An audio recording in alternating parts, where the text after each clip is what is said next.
पंजाब कांग्रेस, चन्नी बनाम राजा वद्धिंग। क्यों अहम है यह नेतृत्व की जंग?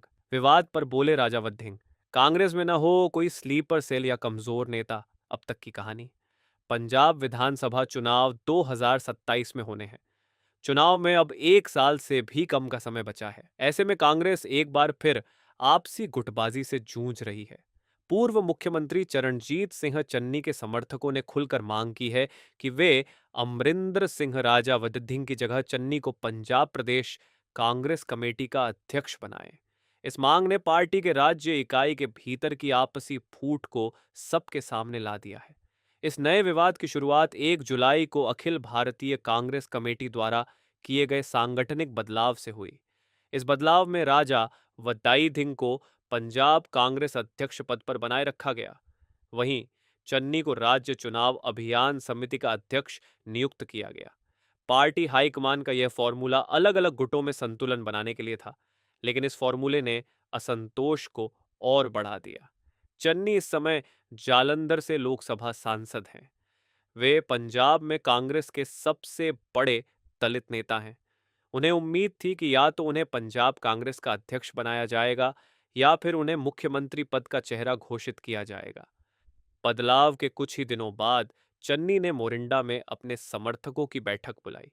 उन्होंने हाईकमान के सामने अपना दावा मजबूत करने के लिए यह बैठक की थी। पंजाब मामलों के प्रभारी भूपेश बघेल लगातार कोशिशें कर रहे हैं। उन्होंने साफ किया है कि तुरंत नेतृत्व में कोई बदलाव नहीं होगा।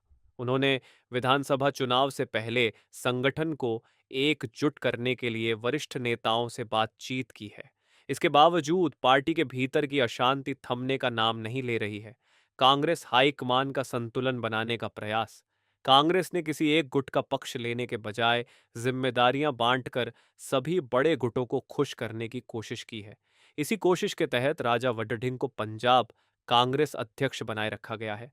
प्रताप सिंह बाजवा विधानसभा में कांग्रेस विधायक दल के नेता बने रहेंगे। चन्नी को चुनाव अभियान समिति की कमान सौंपी गई है।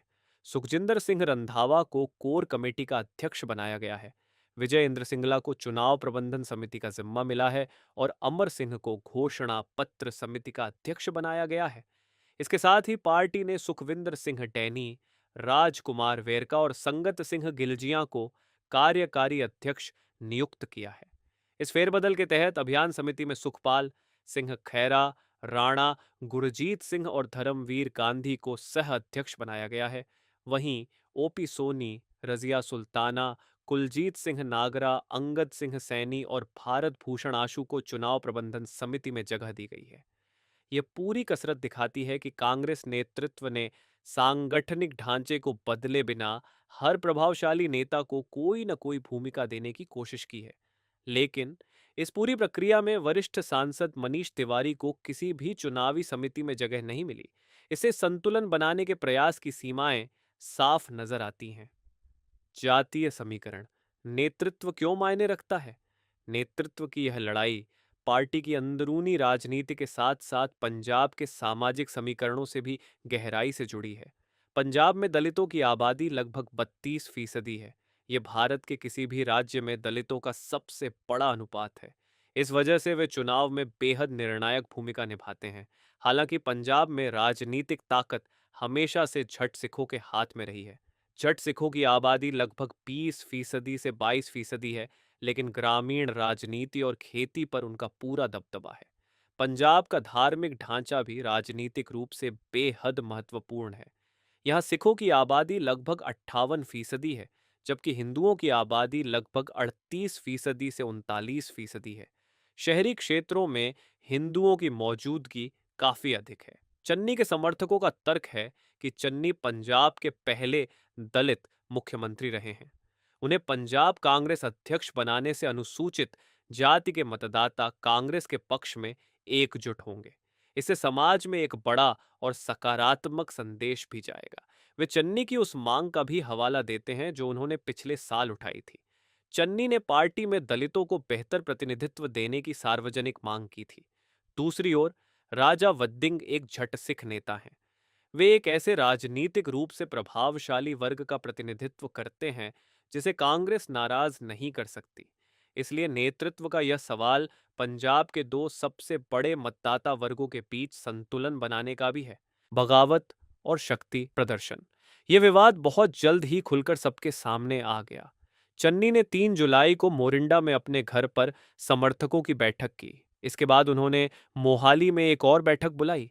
यह हाईकमान पर फैसला बदलने का दबाव बनाने के लिए एक सीधा शक्ति प्रदर्शन था। इस बैठक में पूर्व उपमुख्यमंत्री ओपी सोनी शामिल हुए। पूर्व मंत्री भारत भूषण आशू और गुरप्रीत सिंह कांगड़ भी मौजूद थे। पूर्व सांसद मोहम्मद सादिक भी बैठक में आए। पूर्व विधायक नजर सिंह मानशाहिया, गुरकीरत सिंह कोटली, लखवीर सिंह लखा, दर्शन सिंह बराड़ और तरसेम सिंह भी वहां उपस्थित थे। वरिष्ठ विधायक तृप्त राजेंद्र सिंह बाजवा ने कहा कि नेताओं का हाई कमान से कोई झगड़ा नहीं है, वे बस इतना चाहते हैं कि हाईकमान इन सांगठनिक बदलावों पर दोबारा विचार करे। इस बीच सुखजिंदर सिंह रंधावा ने इस राजनीतिक हमले को और तेज कर दिया। उन्होंने कहा कि पंजाब को मजबूत इरादों वाला नेता चाहिए, कोई समझौतावादी नेता नहीं। इन बयानों का महत्व इसलिए भी बढ़ गया क्योंकि कुछ दिन पहले ही रंधावा ने केंद्रीय गृह मंत्री अमित शाह से मुलाकात की थी। हालांकि रंधावा ने कहा कि यह मुलाकात सिर्फ पंजाब की कानून व्यवस्था को लेकर थी। इस पूरे विवाद पर प्रतिक्रिया देते हुए राजा वड्डिंग ने कहा कि कांग्रेस के भीतर कोई स्लीपर सेल या समझौतावादी नेता नहीं होना चाहिए। क्या इतिहास खुद को दोहरा रहा है? इस मौजूदा संकट ने 2022 के विधानसभा चुनाव से पहले की यादें ताज़ा कर दी हैं। उस समय कांग्रेस की आपसी कलह ने पार्टी को बहुत भारी नुकसान पहुंचाया था। तब तत्कालीन मुख्यमंत्री कैप्टन अमरिंदर सिंह और प्रदेश कांग्रेस अध्यक्ष नवजोत सिंह सिद्धू के बीच महीनों तक टकराव चला था। इस टकराव के कारण सरकार का कामकाज ठप हो गया था और पार्टी संगठन बेहद कमजोर हो गया था। सितंबर 2021 में कांग्रेस ने कैप्टन अमरिंदर सिंह की जगह चन्नी को मुख्यमंत्री बनाया। चन्नी को पंजाब का पहला दलित मुख्यमंत्री बनाकर कांग्रेस दलित वोट बैंक को साधना चाहती थी, लेकिन यह रणनीति पार्टी की हार को नहीं रोक सकी। कांग्रेस को आम आदमी पार्टी के हाथों करारी शिकस्त झेलनी पड़ी। खुद चन्नी भी दोनों विधानसभा सीटों से चुनाव हार गए जहां से उन्होंने चुनाव लड़ा था। नेतृत्व की वर्तमान लड़ाई की तुलना भी अब उसी दौर से की जा रही है। इससे यह चिंता बढ़ गई है कि कांग्रेस एक बार फिर बिखरी हुई हालत में चुनाव में उतर सकती है। आगे की राह। कांग्रेस हाईकमान के पास अब विकल्प बहुत सीमित हैं। पहला विकल्प यह है कि पार्टी वर्तमान व्यवस्था को ही लागू रखे। वह राजा वड्ढिंग और चन्नी को मिलकर काम करने के लिए कहे। हाईकमान यह उम्मीद करे कि पार्टी का अनुशासन गुटबाजी पर भारी पड़ेगा। दूसरा विकल्प यह है कि अगर पंजाब इकाई का दबाव बहुत ज्यादा बढ़ता है तो राजा वड्ढिंग को हटा दिया जाए। लेकिन इस कदम से पार्टी का एक धड़ा नाराज हो सकता है। खासकर जट सिख नेताओं में नाराजगी बढ़ सकती है। तीसरा विकल्प यह है कि मौजूदा ढांचे को ही बनाए रखा जाए, लेकिन इसके साथ ही सार्वजनिक रूप से बगावत करने वालों पर कड़ी कार्रवाई की जाए और अनुशासन को सख्ती से लागू किया जाए।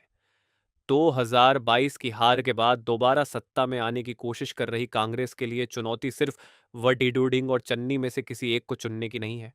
कांग्रेस नेतृत्व को यह सुनिश्चित करना होगा कि पंजाब में वैसी गुटबाजी न दिखे जैसी 5 साल पहले दिखी थी और जिसने पूरी चुनावी मुहिम को बर्बाद कर दिया था।